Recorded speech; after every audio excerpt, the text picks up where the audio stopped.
Մարկոսը ընտանիքով ընդունած քրիստոնեություն շատ վաղեմի ժամանակներում արդեն նախ ունեցել է կրել է Հովանես անունը, նախ ապրում էր, ասեմ ձեզ, մի ընտանիքում, որը Գեցսեմանի պարտեզի սեփականատերն էր։ Ավետարանները գրի են առնվել, այսպես ասենք, հիմնականում Աստծո ներգործությամբ են գրի առնվել։ 4 ծայրեր ունի խաչը, 4 ծայրեր ունի աշխարհը, որ քարոզվեց քրիստոնեությունը, եւ այդ 4 այսպես անկյուններից հայացք է ներվում այդ բարի ավետիսին, որը մեզ փոխանցվեց։ Բարև ձեզ։ Նոր հայացք հաղորդաշարի ընթացքում այսօր խոսելու ենք Մարկոս ավետարանչի մասին։ Ով էր նա եւ ինչպիսին է Մարկոսի ավետարանը։ Տեր հայր, Մարկոսը 12 առաքյալներից մեկը չէր, բայց 72-ից մեկն էր։ Ինչ է առհասարակ հայտնի նրա մասին։ Երբ մենք ընթերցում ենք Սուրբ Գիրքը, տեսնում ենք, որ իր մասին շատ քիչ նյութեր կան եւ իրենք ավետարանիչներն էլ կարծես իրենց գրած ավետարանները անանուն կարծես անհեղինակ, այսպես ասենք, թողած լինեն, չնշելով իրենց հեղինակությունը կատարած ծրագիրը գրելու առումով եւ միայն եկեղեցու պատմությունից ենք իմանում առաքյալների եւ հատկապես ավետարանիչների անցած կյանքի ուղու մասին եւ շատերի համար ինքը Մարկոսը պարզապես ավետարան գրած մի անձնավորություն է, մի փոքր եթե ավելին նայենք Պետրոս առաքյալի թելադրանքով եւ այդքանով շատերի մոտ պատկերացումը ավարտվում է Մարկոս ավետարանչի մասին։ Ինքը Մարկոսը ընտանիքով ընդունած քրիստոնեություն շատ վաղեմի ժամանակներում արդեն նախ ունեցել է կրել է Հովանես անունը եւ միայն Հռոմում իր հոգեվոր գործունեությունը ծավալելիս իր անունը փոխել է Մարկ, որպեսզի ավելի ընկալելի լինի հռոմեացիների համար, ընդունելի լինի եւ կարողանա ավելի արդյունավետ իր հոգեվոր առաքելությունը կատարել։ Այս ճանապարհին մենք տեսնում ենք, որ այդ նախնական փուլում ինքը նախ ապրում էր, ասեմ ձեզ, մի ընտանիքում, որը Գեցսեմանի պարտեզի սեփականատերն էր, եւ մայրը իր կազմակերպում էր հավաքներ քրիստոնյաների, առաքյալների, իրենց տանը հավաքվում էին, ժողովներ էին կատարում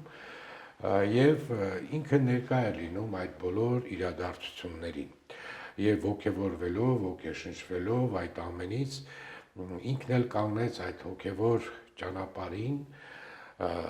եւ այստեղ մեծ դեր ունեցավ իր այդ հոգևոր ճանապարհի հաստատման մեջ Բարնաբաս առաքյալը, ով հանդիսանում էր իր մոր եղբայրը եւ ինքը ուղեկցեց իրեն տարբեր ճանապարհներով առաքելությունը քրիստոնեություն տարածելու ճանապարհով միասին մասնակցեցին տարբեր իրադարձությունների։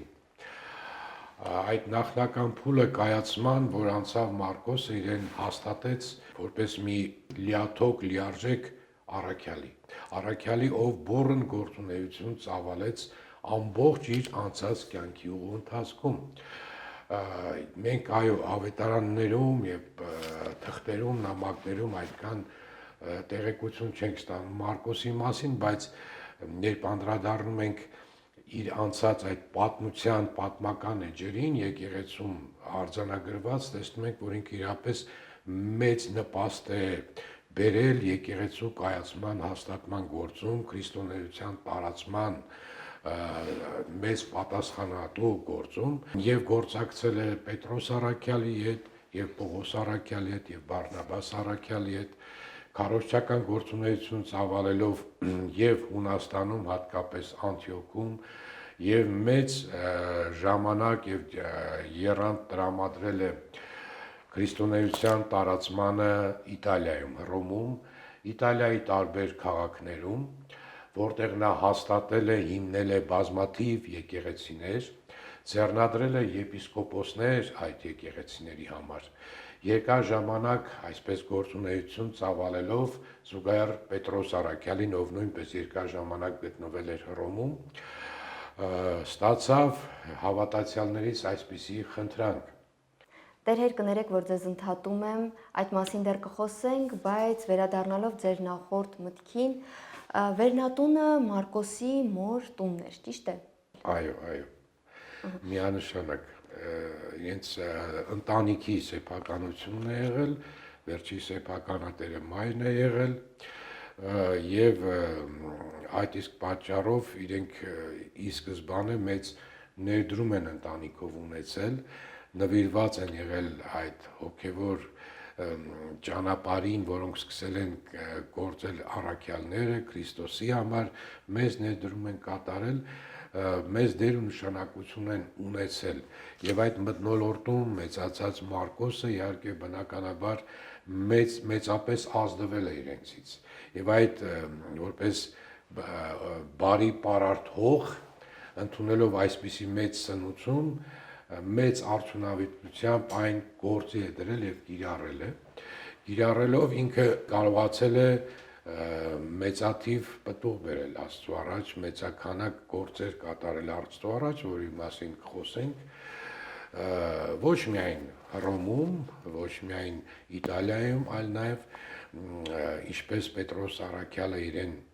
ուղարկեց նաև Եգիպտոս եւ այնտեղից նաև մերձակա երկրներ, այնտեղ նույնպես Մարկոսը հիմնեց բազմաթիվ եկեղեցիներ եւ կարելի ասել Մարկոսը Եգիպտոսի Ղպտիների եկեղեցու հիմնադիրն է հանդիսանում, բնիկ եգիպտացիների մասին է խոսքը, որտեղ հաստատելով քրիստոնեությունը նախ Ալեքսանդրիայում գնաց նաև հաստատեց այլ քաղաքներում։ Ինքը մի վայրում երկար չէր մնում, ինչպես Պողոս առաքյալը, նույնպես մեծ ակտիվություն էր ցուցաբերում, կրկին վերադառնում էր Հռոմ, գնում էր Երուսաղեմ,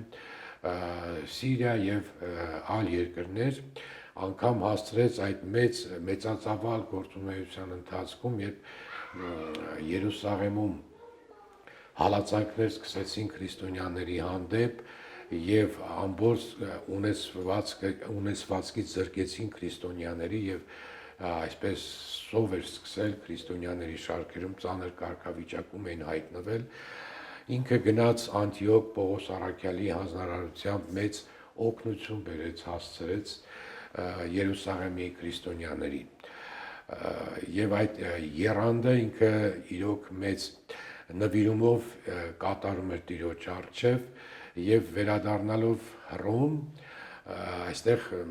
մեծ ներդրում կատարելով շատ արդյունավետ խելացի քայլ էր կատարում այն առումով, որ Հռոմը ինքը հանդիսանալով հռոմեական կայսրության մայրաքաղաք մի վայր էր, ուր հոսք էր մեծ տեղի ունենում երկրի տարբեր վայրերից, կայսրության տարբեր վայրերից մարդիկ գալիս գնում էին եւ շատ բարենպաստ պայմաններ էր քարոզչական գործունեության համար եւ Հռոմում քարոզելով փաստացի քրիստոնեությունը տարածում էր ամբողջ կայսրության մեջ։ Այդ այցելուները իրենք լսում էին, ընդունում էին, հավատում էին եւ այդ լուրը ավետիսը հասնում էր կայսրության տարբեր վայրեր, տարբեր ծայրեր։ Եվ այս գործունեությանը զուգահեռ երբ նա մուտք գործեց Եգիպտոս, մի առանձնահատկություն նկատվեց Եգիպտոսում, այնտեղ մեծաթիվ հրեաներ էին բնակվում եւ այնքան շատ էին, որ տաճար էին կառուցել Երուսաղեմի տաճարի նմանօրինակ եւ իրենց քահանաներ ունեին, դպիրներ ունեին եւ ապրում էին կարծես առանձնացած իրենց հոգևոր հին ուխտի կյանքով Եգիպտոսում եւ զարմանալիորեն իրենք այնտեղ ընդունեցին Մարկոս ավետարանչին, տեսեք այլ վայրերում, երբ քրիստոնեությունը տարածում էր, տեսնում ենք, որ հրեաները մեծ դիմադրություն էին ցույցաբերում, բայց Եգիպտոսի հրեաներից շատերը ընդունեցին եւ անգամ գրքեր գրվեցին քրիստոնեության մասին հրեաների կողմից, իրենց վարքի մասին, թե ինչպես էին իրենք հրաժարվում աշխարհի հաճույքներից, զվարճանքներից, ծոմապահությամբ, աղոթքով անցկացնում եւ դա հրեաներին ոգևորում էր։ ոգևորում էր, ուրախացնում էր գովեստի խոսքեր եւ գրքեր էին գրվում քրիստոնյաների մասին։ Եվ զուգահեռ ըստ էության հեթանոսներին նաեւ հрьяաները ընդունում էին քրիստոնեություն։ Եվ երբ տարածվեց քրիստոնեությունը արդեն բազմա այսպես պատիկ երանդով, որը ներգործեց մեր Սուրբ Մարկոս ավետարանիչը, դա արդեն դժգոհությունների նաև ալիք ստեղծեց հեթանոսական քրմերի մոտ, ովքեր առիթ էին ման գալիս ձերբակալելու իրեն, մահվան ենթարկելու, որովհետև նա նաև բազմաթիվ հրաշքներ էր գործում, բուժում էր անբուժելի հիվանդություններ աղոթքով, ինչպես նաև հայտնի է, որ քրիստոնեությունը ինքը մերժում էր բոլոր հեթանոսական տեսակները, կուռքերը եւ դրանով բարկացնում էր քրմերին, որովհետեւ երբ հնչվում էր, որ միայն Աստվածը Քրիստոսն է, Սուրբ Երրորդությունն է, այլ աստվածներին դավանել, պաշտել կուռքերին չի կարելի, եւ այդ կրոնը սկսում էր մեծ տարածում ունենալ, սա սպառնալիք էր հեթանոսական կռապաշտական կրոնի համար, եւ այդ իսկ պատճառով իրենք որոշեցին ձերբակալել Մարկոսին, որը ով հաճախ խուսափում էր իրենցից, կարողանում էր խույս տալ, բայց ապրիլի 24-ն էր, Սուրբ Հարության տոնն էր, երբ նա պիտի պատարագ մատուցեր, հենց այդ օրը իրեն ձերբակալեցին եւ պահանջեցին հրաժարվել քրիստոնեությունից, նա մերժեց եւ իր աղոթքներով դիմեց Քրիստոսին, ով իրեն ոգևորեց եւ անգամ տեսիլքով երևաց իրեն, որպեսզի ամրապնդի այդ ճանապարհին մարտիրոսության, այս ճանապարհին, որ նա պիտի անցներ եւ շատ չարչարանքներ կրելով Մարկոսը, որին փողոցներում տանջելով, չարչարելով իրեն ուղեկցում էին, հենց այդ ճանապարհին էլ ինքը իր հոգին տվեց, մահացավ, չդիմացավ այդ սարսափելի չարչարանքներին, հետագայում քրիստոնյաները իրեն ամփոփեցին Ալեքսանդրիայում, ուր կառուցվեց եկեղեցի 310 թվականին, ի սկզբանե մատուռ էր այնտեղ աղոթավայր էր, հետագայում կառուցեցին եկեղեցի իր անունով, որը կանգուն մնաց մինչև 9-րդ դար, մինչև արաբների ներխուժումը Եգիպտոս, որից հետո իր նշխարները տեղափոխեցին Իտալիա,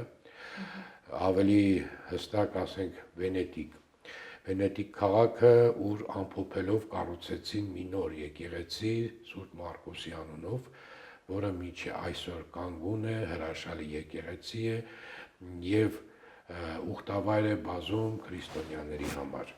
Մարկոսը իրապես մեծ ներդրում է ունեցել թե Եգիպտոսի, թե Իտալիայի քրիստոնեության կայացման ճանապարհին, իրենց սիրելի առաքյալն է, սիրելի ուսուցիչն է, որին մեծ հարգանքով, պատվով վերաբերվում են եւ հաճախ այցելում են Սուրբ Մարկոս եկեղեցի։ Տեր հայր, իսկ մենք տեղեկություններ ունենք Մարկոս ավետարանիչը անձամբ հանդիպել է Քրիստոսին,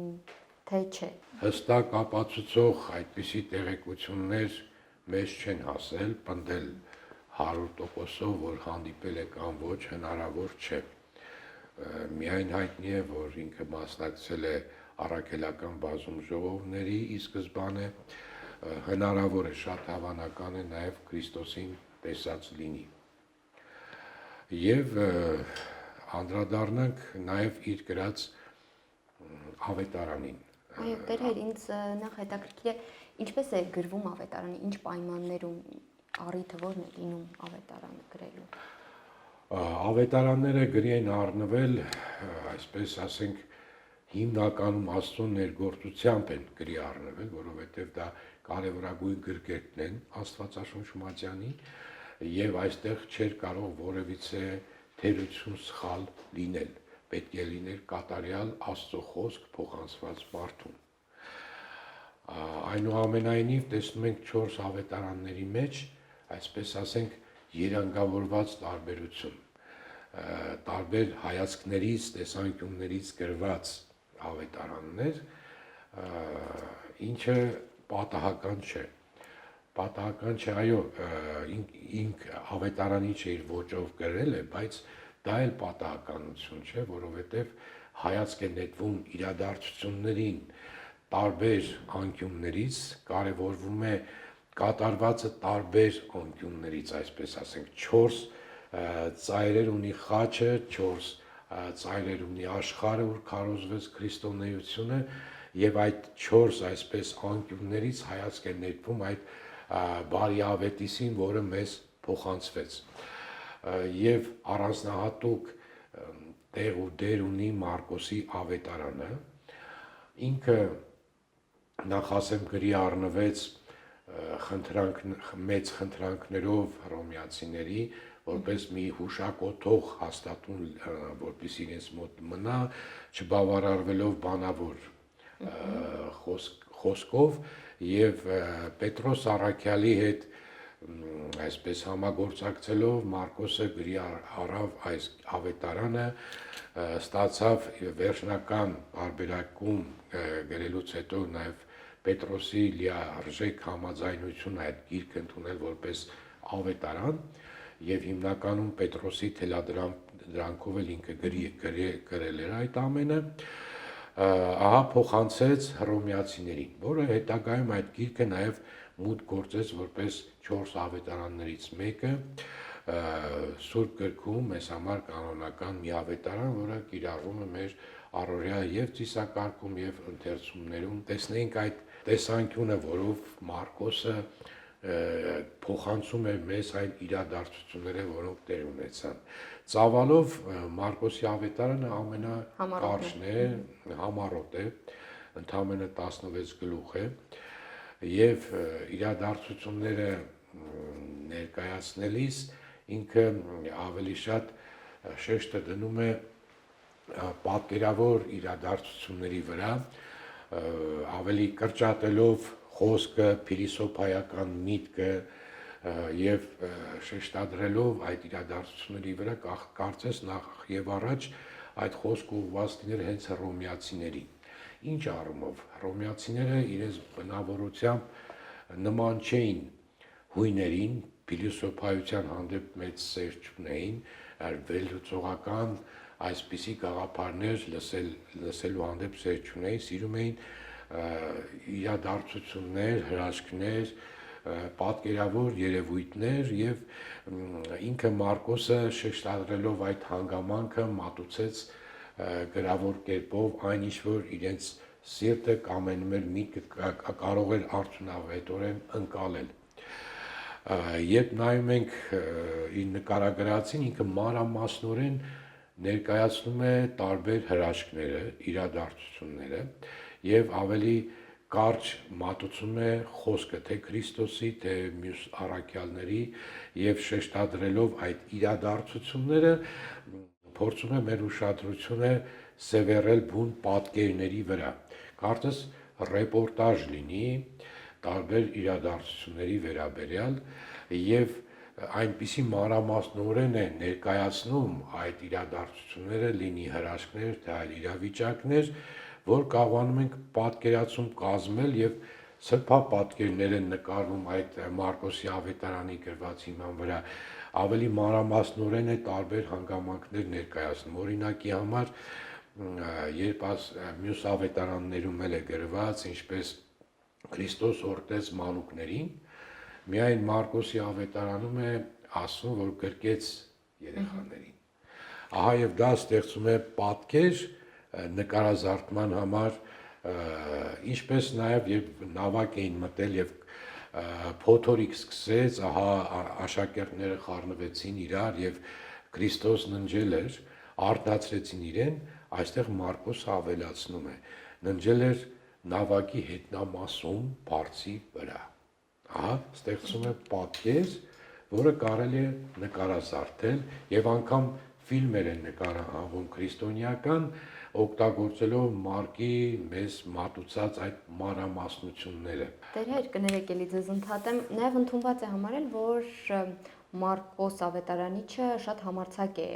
գրում, իր ավետարանը եւ համեմատելով մնացած հատվածների հետ առավել համարձակ է իր խոսքերում, արտահայտություններում եւ հենց իսի համարձակությամբ էլ սկսում է ավետարանը։ Տեսեք, ես խոսեցի, որ ինքը սկսում է գրել, նկարագրել բուն իրադարձությունները եւ տեսեք, որ այստեղ բացակայում են այն կենսագրական հատվածները Քրիստոսի, բացակայում են այլ հանգամանքներ, որոնք բուն իրադարձությունների հետ կապ չունեն, հենց սկսում է պատմվածքը Հովհաննես Մկրտչի ձեռամբ մկրտվելով եւ բուն հոգեվոր գործունեությունը ծավալելով Քրիստոսի կողմից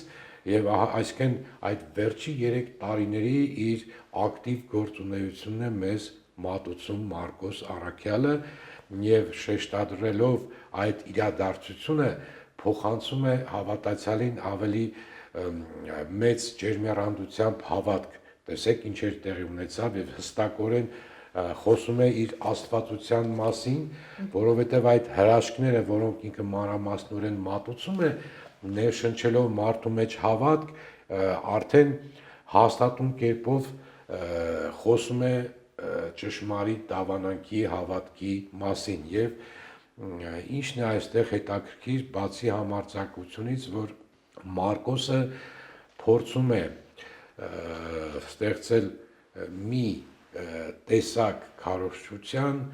որը շատ բարենպաստ է, այսինքն միսիոներական գործունեության համար։ Տեսեք այդ նախնական եւ որ քարոզչական խոսք էր գնում եւ տարածում էր քրիստոնեությունից բացարձակապես հեռու ժողովուրդների համար հատկապես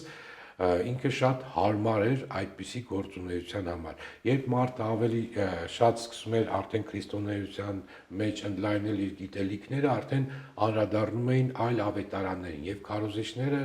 խորհուրդ էին տալիս նախ կիրառել Մարկոսի ավետարանը այդ նախնական քարոզչական փուլում, որը հաղորդում էր մարդուն հավատք։ Այդ հրաշքների պատկերավոր իրադարձությունների միջոցով մանրամասնորեն այդ փոխանցելով հստակ փոխանցում է իր մեջ հավատք, հաստատակամություն եւ արդեն ավելի խորությամբ հետո մատուցում են քրիստոնեական տարբեր հանգամանքները, կանոնները, օրենքները, գաղափարները, որոնք պետք է քրիստոնյան ընդունի եւ կյանքում կիրառի ամբողջ այդ իր խաչի ճանապարհին։ Ինքը սիրում էր զգացմունքները ներկայացնել թե մարդկանց, թե Քրիստոսի։ Հաճախակի հանդիպում ենք այսպես վրդովվեց, բարկացավ, սիրեց եւ նմանատիպ այլ արտահայտություններ, որով ըստ էության երբ որ զարմանում էին, մտահոգվում էին Քրիստոսի կատարած հրաշքներով, խոսքերով, ահա սկսում էին այդ զգացմունքները ներքուստ ծագող Մարկոսը սկսում էր ներկայացնել։ Նույնպես երբ Քրիստոս բարկանում էր կամ սիրում էր մեկին եւ կրկին արտացոլում էր իր մարդկային արդեն որպես նաեւ մարդ զգացմունքները, այստեղ նույնպես Մարկոսը մանրամասնորեն այդ հատկանիշը փաստորեն մեզ ցույց է տալիս, ինչպիսի զգացմունքներով էր Քրիստոս գործում։ Այսինքն ցույց է տալիս եւ իր աստվածությունը իր գործած հրաշքներով եւ իր մարդկային կողմն է ցույց տալիս, որ տեսեք ինքն էլ ունի զգացմունքներ, բարկանալու հատկություն, ուրախանալու հատկություն, տրտմելու հատկություն, սիրում է այդ հանգամանքները ներկայացնել թե Քրիստոսի, թե ժողովրդի կողմից։ Տեր հայր եւ փաստորեն պատահական չէ, որ Մարկոս ավետարանի ունի նաեւ հենց այդ առյուծի խորհրդանիշը, Այո, որ այդ ինքը նույնպես մեծ այսպես անվախ նվիրյալ գործիչ է եղել քրիստոնեության այդ եկեղեցու հաստատման ճանապարհին եւ շատ իմաստուն գործիչ է եղել, ինչպես առյուծ ինքը խորհրդանշում է ոչ միայն խիզախությունը, այլ նաեւ իմաստությունը, եւ իմաստությամբ էլ հաստատել է եկեղեցիներ, որտեղի այդ սովորությունները, կարգերը եւ որ ուսումնասիրում ենք, տեսնում ենք ինչպիսի այսպես միտք խորությամբ քրիստոնեական միտք այդ նախնական փուլում գիրառել էր Մարկոս ավետարան, ինչ աստիճանի բարձրության էր հասցրել այդ եկեղեցիների հոգևոր ընթացքը, զարթոնքը, ինչ խորությամբ էին պատկերացնում հավատացյալները քրիստոնեական կյանքի ուղին, ճանապարհը, ոչ ասենք նախնական պրիմիտիվ, այլ խորությամբ ինքը կարողացել էր այդպիսի ներշնչանք եւ ներդրում կատարել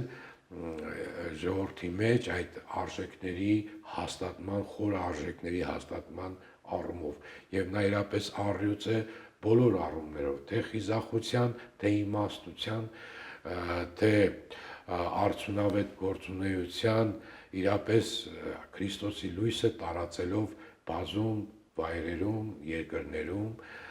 եւ այդ ակտիվությամբ ինքը գնաց իր առաքելությունը կատարելով ամբողջությամբ գնաց նահատակության, ձեռք բերելով նաեւ մարտիրոսի պսակ, երկնքում լուսեղեն պսակներին արժանանալով, նստելով մյուս առաքյալների կողքին։ Տեր Հեր եւ Մարկոսի ավետարանը համարվում է ամենավաղ գրվածը։ Այո։ Ճիշտ է։ Ամենավերջինը գրվել է Հովանեսի ավետարանը, ով իր ոճով, բնույթով կտրուկ տարբեր է նախորդ երեքից, Մաթեոսի, Ղուկասի եւ Մարկոսի ավետարանները երկրային իրադարձություններն են հիմնականում ներկայացնում եւ տարբեր տեսանկյուններից մեկը մյուսին լրացնելով մի ամբողջություն են կազմում, իսկ Հովանու ավետարանը ավելի հոգևոր հիմքերի վրա է դրված եւ երկնային ասպես բնույթ գրող աստվածաբանական խորը գաղափարներով, գիտելիքներով լեցուն, թե այդ բոլոր իրադարձությունների յետևում ինչ է թաքնված, ինչ է Աստված մեզ հաղորդում, այսպես այլ դեր ու նշանակություն ունի։ Եվ յուրաքանչյուր ավետարան կարևոր է եւ կուզենայի ասել, որ փորձ արվել է այդ ավետարանները միավորելու, բայց այդ միավորված ավետարանը հաջողություն չունեցավ ինչու, որովհետև նայեք, երբ որ խոսեցինք տարբեր տեսանկյուններից իրադարձությունների նայելու մասին, այդ տարբեր տեսանկյուններից յուրաքանչյուրը իր դերն է ունենում, ազդեցությունն է ունենում։ Այո, կարող ենք անվանել բոլոր ավետարանները մեկ Քրիստոսի ավետարան, բայց տարբեր 4 անկյուններից եւ այդ հայացքները 4 անկյունների պետք է պահպանվեն եւ յուրովի ազդեն եկեղեցու գործունեության վրա եւ մեկ համարելով միևնույն ժամանակ 4 ծայրեր ունենալով յուրաքանչյուրը յուրովի կերպով մեզ օգնում է հոգեվոր ճանապարհին ընթանալու, դիտելով տարբեր երանգներ կատարված իրադարձությունների, որովհետև մենք անգամ երբ որ նույն գիրքը կարդում ենք տարբեր տարիքում, տարբեր ձևի ենք ընկալում նույն գրածը։ Այդպես էլ այդ 4 տեսանկյունները, որոնց գրվել են ավետարանները, մեզ օգնում են յուրովի կերպով այն հասկանալ, ընկալել եւ պատահական ոչինչ չկա, մեկը մյուսին լրացնելով ամբողջացնում են մեկ ընդհանուր Աստծո բարի լուրը ավետարանը։ Շնորհակալ եմ։